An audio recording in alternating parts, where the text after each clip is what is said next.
I'm just wondering how many of you are really concerned because we just talked about finances and the economic challenges. Mm-hmm. But how many of you are going to be worried about whether or not you have a job tomorrow? How about that? Let's talk about that. Indeed. It's the Naybors podcast with Reese and Mike. They discussing different issues that affect our streets and life. Said it's the Naybors. We the Naybors. Yeah. Yeah. Hello. What's happening? What's going on, yo? What's to do? So, Mike, what's the burning question for today, bro? J-O-B. Okay. Will you have one the next day or the following week or the following month? You know, that's a very interesting question. Yes. And it definitely affects the community. Indeed it does. Indeed it does. You know, we have young people. Right. Correct. Who are just starting off in their journey called life. Right. But will they be moving back? That's another good question. Yes. Right. Out of necessity. Right. And will their jobs even be okay with that? Right. But let's just start with the initial question that Mike asked. Well, is your job secure enough today? Right. And you know, a lot of people on the edge now, especially with the federal jobs. You know, you see old people, you know, get hired at the VA. They move, they pick up their house, they move to another state, cross the country. Right. Get their start date. Then next, you know, get on everything unpacked, get an email. Oh, it's canceled. That's crazy. Yeah, it is. It is. People spend time and money just to move, to better themselves, go across country. Yeah. And you just get punched in the face like that. I mean, you go, oh yeah, oops, my bad. You can't do that. You can't do that. Yeah. And then they gotta find something else, especially when they, you know, they qualified. Gonna start making good money, then they got like find something else, like almost take like a pay cut. Well, first of all, what is it define qualified? Because I mean, I think right now that is so subjective. Right. You get what I mean? Because Right. what's a true qualification? Again, that's the reason why they, you know, people have spoken up about that whole DEI and all that type of stuff. You know, and nepotism and, you know, all that type of stuff. But let's be honest. If I'm just coming from my own perspective, if I had a choice to pick the person that had the better resume or the person that is a family member, most of us are going to look out for our own. In most cases. Most. Right? Yeah. You know, because you're going to... Now, here's the thing. I'm not saying that's the wisest choice, though. Right. It truly probably is not the wisest choice to begin with. Honestly, it's not. But a lot of times we look out for our own. I mean, because for an example, as we talk about our community and money should stay circulate in our community, right? You know, so and unfortunately, the African American community, the money jumps out of this community faster. It does. You know, than any other community. So, so if we hired, you know, our cousin, you know, Juju, right? Right. Why Juju? I don't know, man. Juju just the first thing. I don't know why Juju came in my mind. But if we hire Juju, because we're trying to keep the money in our quote unquote community, is it really the right thing to do? But we know that he needs a job. We know that, Aunt Juicy, right? She's like, no, hire your cousin. Why are you smiling? Where you get these names from, man? Because you know Aunt Juicy is gonna be the one to say, and that's your favorite aunt too, right? I ain't know I had Aunt Juicy, but go ahead. But she's the one that said, "Lo, Y'all don't understand. Hey, babe, look out for your cousin, okay, baby?" Right. You the big cousin, and you the one that got it together, and how about your family? Family got each other, da da da da da. But like you said, like, is that the best thing to do? I hate to say this, but we'll put it on a scale from 1 to 10. I'm gonna give it a 7. A 7. Because of course, you're gonna ask what kind of skills can they do? What can they do and all that, man. But it's to meet up to their skill, they're supposed to do. Well, the job skill. I understand every job has to train you, but how much training do they have to do? And can you comprehend? Or, you know what I'm saying? It's I think that is, again, what is the job asking for? Right. And can you deal with that person not having the skills to do it? Right. So like, all right, Mike, you drove trucks for how long? Oh, like 20 plus years. So would the companies that you were employed at driving trucks, do they want someone that just got there, just got out of school, or did they want someone like you? Back then, they wanted somebody just like me.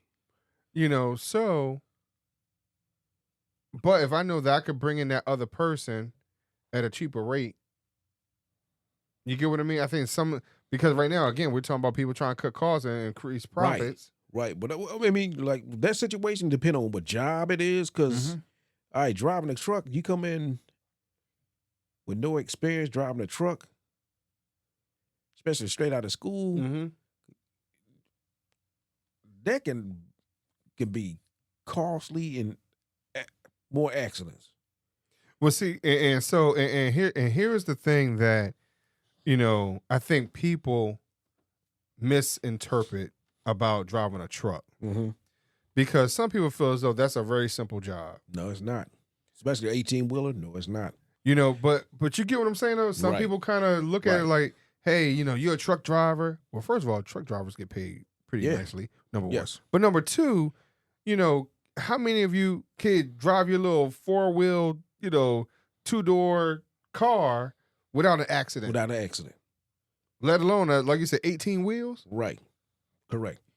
10 speed, whatever, 10 speed, yeah. Understand highs and lows and this and that and, whatever, like, air brakes, like. Man, try to back that thing up. Straight back it. Sheesh. So that takes a lot of skill. It does. It does. Because, some of these cats come out of driving school. Oh, you have work for us, get hired, drive, work for a year. You have to worry about paying it back. But you see some of these cats driving. When you're driving a tractor trailer, you cannot turn it like it's a regular car or pickup truck. You can't be in the side lane and think you can make a right turn. That's not going to happen. Oh, it can happen, but it's going to tear up somebody's side of their building. Right. And I seen it. And suddenly you got to come up. You got in the second lane. Second lane. Come up in the middle. Get in the middle, then make that right. You got to make a wide right turn. Or, left turn is easy. Wide right turn, you got to make a wide right turn. And you got to make sure you look in your mirror, the Civics mirror, the little round mirror. Make sure nobody come up on you. They call you doing the blind side. Right. But you can't just come up and turn. And but see, again, some people don't think of it that way. They don't think about it that way. Because I'm gonna be honest with you, even when just driving along and you see a truck who's in the right-hand lane, and then you'll see them scoot over to the left-hand lane, like you're stating. Correct. But then all of a sudden you have somebody who will run right up on the truck behind them, right? Not paying attention to what they're doing. First of all, did you not see them in the right-hand lane? So you understand automatically them hopping into the left real quick to turn. To turn, right. And if they get into the left, You know they're going straight if or keep going if they hop in the left-hand lane and they keep pushing it. Right. Versus stopping. Stopping. Right. Or slowing down to a point where it's almost stopping. Right. Again, like you said, people ain't paying attention. People don't pay attention. People in a rush. Right. Everybody in a rush. You know, so now you got people that'll run right up on the cab of the car. Yep. I mean, of the truck. Of the truck, yeah. You know, and now it's like if you would have been 3 or 4, inches further, especially with the truck as slow as it was going, you'll be right up underneath the trailer. Exactly. And I seen that. You know, but I'm saying that because of some of these companies are not, and I'm not saying the trucking industry, we're just using something that seems simple. Right. Because people think of it in a simple right. Perspective sometimes. But sometimes, like, if you take a look at that, and Mike, I listen to you all the time talk about, hey, how some of these companies are still looking for drivers. Yeah. You know, they're looking, but they're not treating their employees right. Right. Correct. You know, and just because you're retired from it, but you're still very much in it. Right.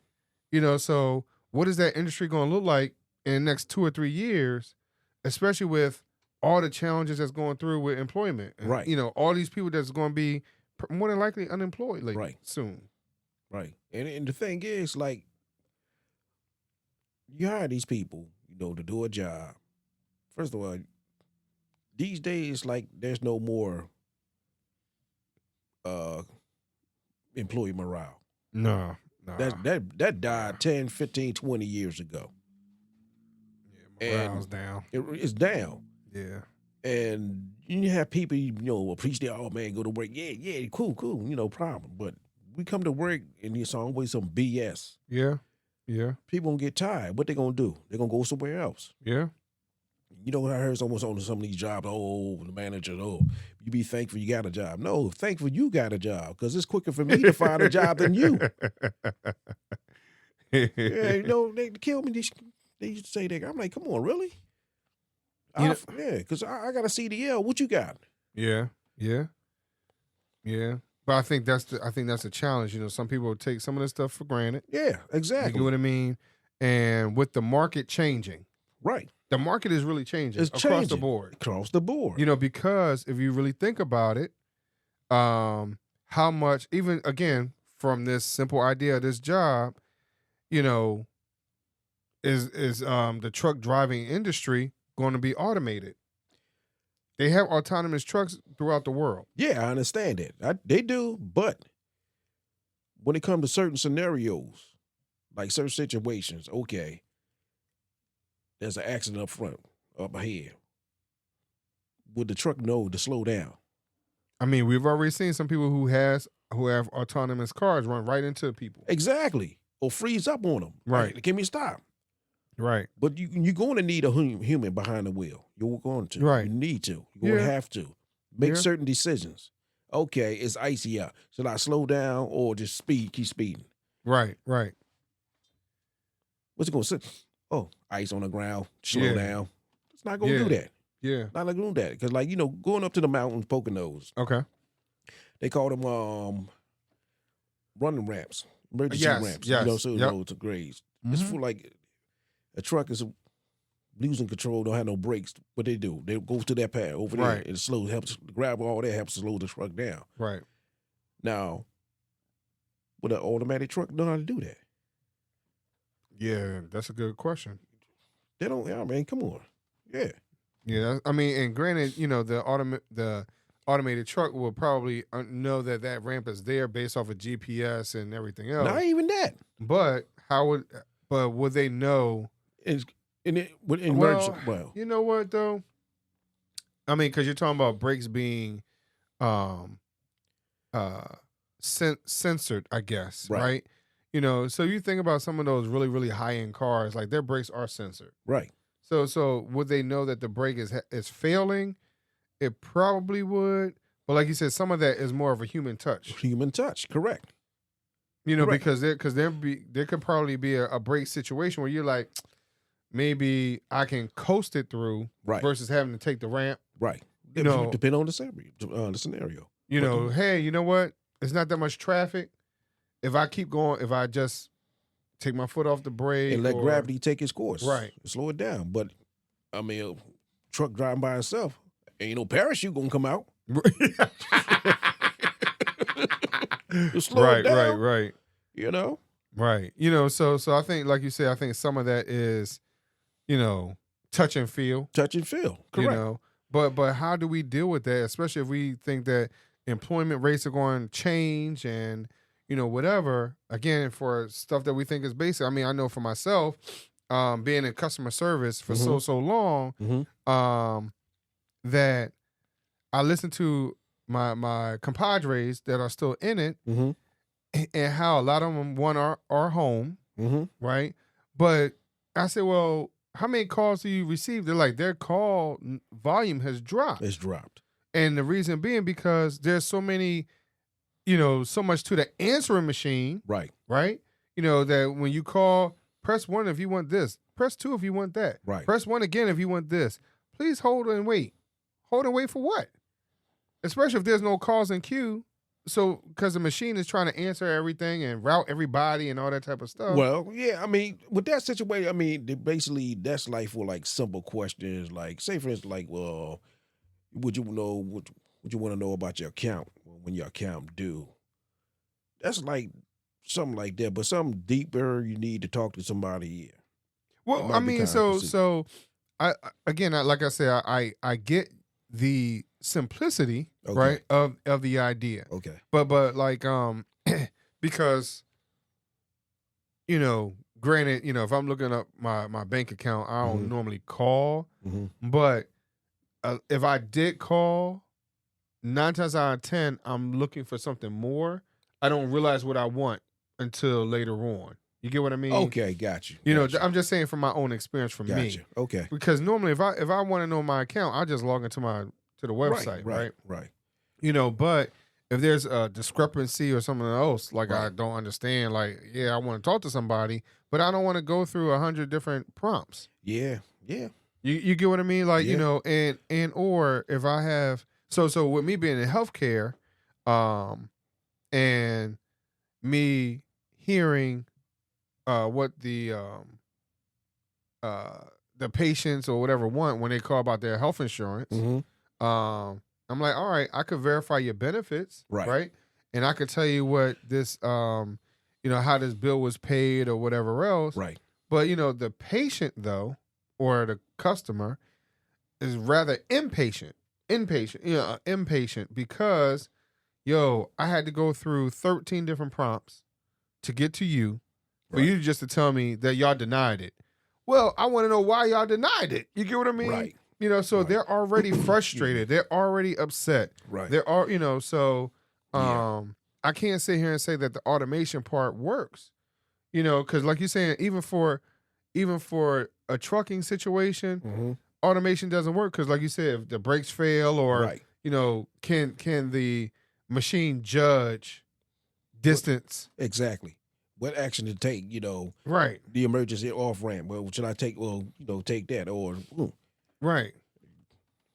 I mean, I'm pretty sure the machine could probably calculate maybe a little better than a human could, but like you said, some of it is it's all about feel. It's all about feel, right? You know, because does it feel like it's about to give? Does it feel like it has given? Are the brakes on fire? Right.